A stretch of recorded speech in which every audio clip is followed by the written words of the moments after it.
जय श्री राम। बहुत स्वागत आपका आपके अपने बेहद खास कार्यक्रम में। मैं हूं आपके साथ आपका अपना डॉक्टर राज मिश्रा। गणेश चतुर्थी, गणेश जी का जन्म दिवस प्रारंभ 7 तारीख से। अब सोचिए गणेश जी को क्या कहा जाता है और क्या ऐसी खास चीजें हैं जिसको ही करने से गणेश जी का आशीर्वाद मिलता है। ध्यान रखिएगा, ऐसी क्या खास चीजें हैं जिसको ही करने से गणेश जी का शुभ आशीर्वाद प्राप्त होता है।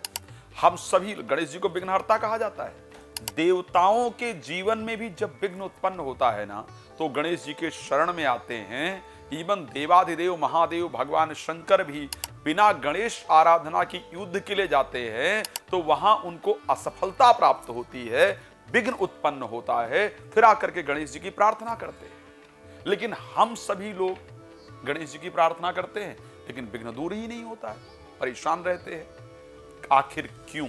क्योंकि आप वो नहीं अर्पण कर पाते हैं भगवान गणेश जी को जिससे वो प्रसन्न होते हैं। आप वो कार्य गणेश जी के लिए नहीं कर पाते हैं जिससे वास्तविकता में गणेश जी का आशीर्वाद प्राप्त होना चाहिए। तो आज इस कार्यक्रम में मैं आपको यही बताऊंगा कि गणेश जी को आखिर में प्रिय क्या है और क्या उनको, और साधारण नहीं बताऊंगा, ध्यान रखिएगा, मैं साधारण नहीं बताने जा रहा हूं कि कहीं से अपने आप बना करके लाया हूं, वो चीजें नहीं करूंगा। मैं जो शिव पुराण कहता है, जो रुद्र संहिता कहती है, जहां वास्तविक भगवान गणेश जी के जन्म की जो कथा है उसका वर्णन है, जिस प्रकार वहां पूजन किया गया, उसी परिस्थिति को आज मैं इस कार्यक्रम में आपको बताऊंगा। तो आपको करना क्या है, बने रहना है।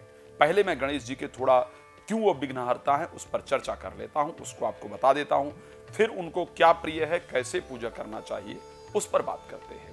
गोस्वामी तुलसीदास जी ने श्री रामचरितमानस में गणेश जी के लिए लिखा, क्या लिखते हैं कि मूक हो ही बाचाल, पंगु चढ़े गिरबर गहन, जासु कृपा सु दयाल, द्रवो सकल कलिमल दहन। इस कलिकाल के जो कलमश हैं, कलमश यानी जो दुख है इस कलिकाल के, अगर उसको दूर करना है तो बिना भगवान गणेश जी की कृपा के वो बिल्कुल संभव नहीं है। भगवान गणेश जी कृपा करें तो ही वो संभव है, इस प्रकार का शास्त्रोक्त वर्णन है। और संभव कैसा है? कहते मूक हो ही बाचाल, जिसको बोलना नहीं आता हो, गूंगा भी बहुत बोलने लायक हो जाता है। पंगु चढ़े गिरिवर गहन, जो शायद चल नहीं सकता है वो पहाड़ चढ़ने योग्य हो जाता है, सिर्फ भगवान गणेश जी की कृपा से। लेकिन हम लोग, आप इतनी पूजा करते हैं, फिर भी गणेश जी की कृपा क्यों नहीं प्राप्त होती है? इसी विषय को जानना बहुत जरूरी है। पूजा गणेश जी की करना कैसी चाहिए, उसकी परिस्थिति क्या है, उसके नियम क्या है। गणेश चतुर्थी वो दिवस है जिस दिन माता पार्वती ने अपने शरीर से गणेश जी को उत्पन्न किया था। शास्त्रोक्त इस प्रकार का नियम है। जो कथा का वर्णन कर रहा हूं वो शिवपुराण के अंतर्गत आती है, रुद्र संहिता के अंतर्गत आती है, कि माता पार्वती की सखी जो जया और विजया हैं, वो माता पार्वती से प्रार्थना करती हैं कि कोई एक ऐसा होना चाहिए जो हमारा अपना हो। जितने गण हैं वो देवाधिदेव महादेव के हैं। इस कारण से जब हम अंदर कोई क्रीड़ा कर रहे हैं, आपके साथ खेल रहे हैं, या आप स्नान इत्यादि कर रही हैं, तो नंदी इत्यादि को डांट कर भी भगवान शिव कई बार अंदर आ जाते हैं। तो उनको भी रोकने वाला कोई ऐसा गण हो जो उत्पन्न हो, उसके लिए हम आपसे प्रार्थना करते हैं। माता पार्वती उबटन से अपने शरीर के गणेश जी को उत्पन्न करती हैं और उनको द्वार पर अपनी सुरक्षा के लगाती हैं कि, और अंदर स्नान कर रही होती हैं कि जब तक मैं नहीं कहूँ कोई अंदर नहीं आना चाहिए। और भगवान गणेश शिव जी को भी रोक लेते हैं। उसके बाद शिव जी के समस्त गण आकर के भगवान गणेश से युद्ध करते हैं और वो परास्त हो जाते हैं।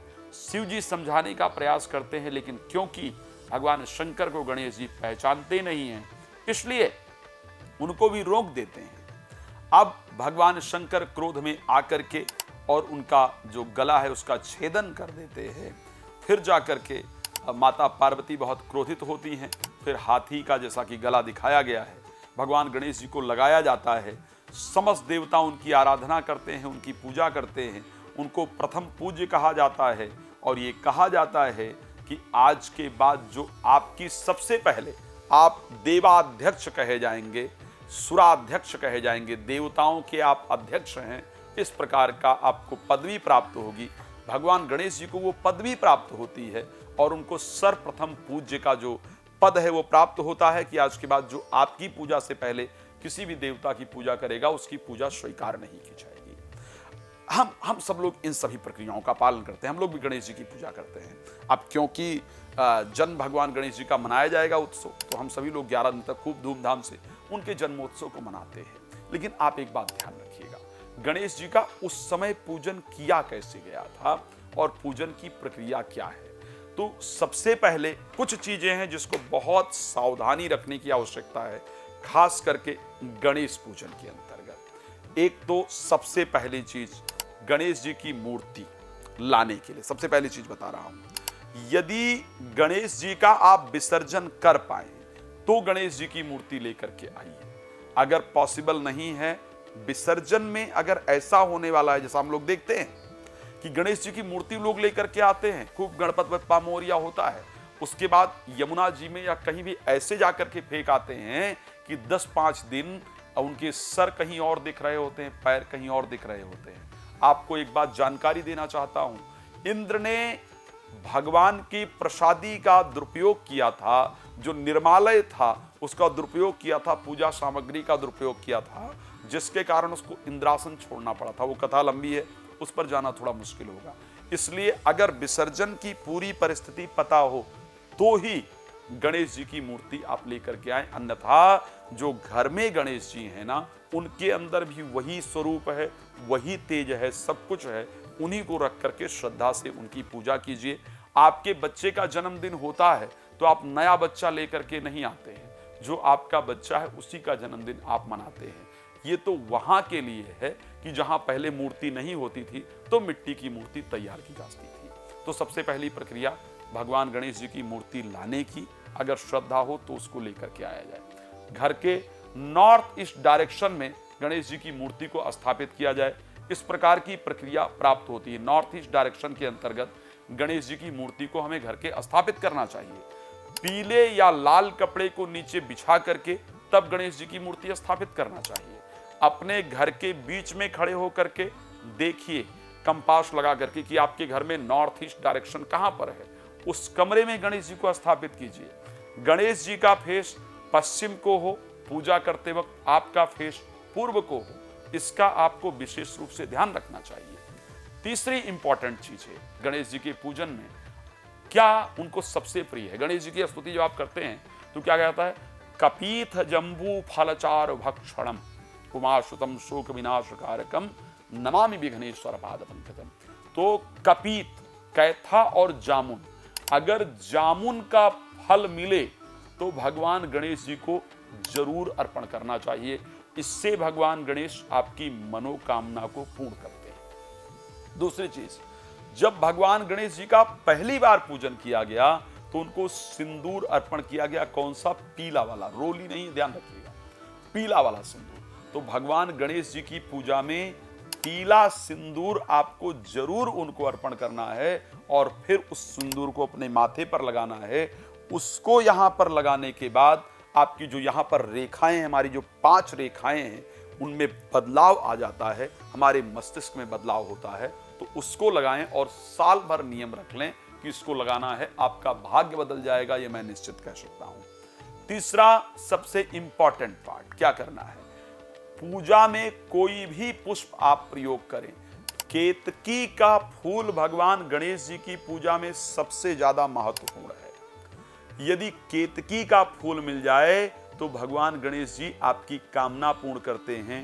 केतकी का पुष्प भगवान गणेश जी को श्रद्धा से जरूर अर्पण करना चाहिए। अब आते हैं चौथी चीज पर कि चौथी चीज भगवान गणेश जी को क्या पसंद है। दुर्वा से, ये जो सिंदूर है, इससे मनचाही पत्नी पति की प्राप्ति होती है, भाग्य बदलता है, जीवन में स्थिरता आती है, आपकी ज्ञान इंद्री खुलती है। वंश वृद्धि भगवान गणेश जी को दुर्वा अर्पण करने से होती है। यदि घर में संतान बात नहीं मान रही है या नहीं मान रहा है, संतान की बुद्धि अच्छी नहीं है, संतान नहीं हो रही है, संतान सही मार्ग पर नहीं जा रही है, तो इन सभी परिस्थितियों के लिए भगवान गणेश जी को दुर्वा अर्पण करने का विधान है। लेकिन क्या दुर्वा किस प्रकार अर्पण किया जाए कोई जानता है? मुझे लगता है शायद ये लोग जानते ही नहीं है कि दुर्वा अर्पण कैसे किया जाना चाहिए। दुर्वा अर्पण करते समय 21 दुर्वा या 121 दुर्वा लेनी चाहिए। अगर पूरी मनोकामना करनी है तो 121 दुर्वा लीजिए। दुर्वा 12 अंगुल से कम नहीं होनी चाहिए। 12 अंगुल की दुर्वा, यानी इतनी 12 अंगुल की दुर्वा होनी चाहिए। ये आपको जो बाकायदा जंगली घास जिसको कहा जा सकता है दुर्वा, जंगली दुर्वा, ये जो आजकल नीलगिरी और ये वाली घास वो वाली घास, उसमें ये नहीं मिलेगा। ये जो देसी घास है उसी के अंदर आपको प्राप्त होगा। 12 अंगुल की दुर्वा, 3 गांठ वाली दुर्वा, 21 या 121 दुर्वा चढ़ाते वक्त दुर्वा का जो पीछे का पार्ट है, जड़ रहित, जड़ को निकाल दिया जाए।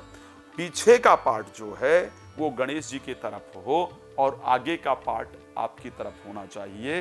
इस प्रकार की दुर्वा आपके जीवन को बनाने वाली होती है। तो ये विशेष प्रकार के कुछ नियम हैं जिसको आप प्रयोग करें।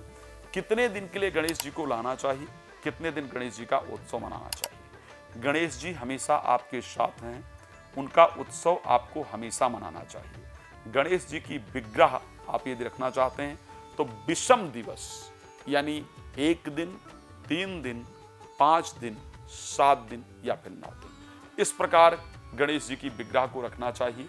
किसी भी दिन बीच में भी लाया जा सकता है, शुरू में लाया जा सकता है, किसी दिन भी विसर्जित किया जा सकता है। तो इन नियमों को फॉलो करें। हम आपके लिए गणेश पूजन कर रहे हैं। ध्यान रखिएगा, पितृ दोष निवारण के लिए, पितृ शांति के लिए भागवत कथा का आयोजन इस बार सबसे बड़ा आयोजन करने जा रहा हूँ। भागवत कथा का आयोजन, श्रीमद् भागवत पाठ का आयोजन, देव तर्पण, ऋषि तर्पण, पितृ तर्पण का आयोजन करने जा रहा हूँ। ये 22 सितंबर से लेकर 29 सितंबर तक होने वाला है। आप प्लीज ये चाहते हैं उसमें सम्मिलित होना तो आप प्लीज मेरे साथ उसके लिए कॉल करके कनेक्ट हो सकते हैं, सम्मिलित हो सकते हैं, अपने पितरों की शांति करके उनको मोक्ष प्रदान कर सकते हैं। भगवान आपके जीवन को सुख समृद्धियों से परिपूर्ण रखें। इसी शुभकामना के साथ जय श्री राम। बहुत धन्यवाद।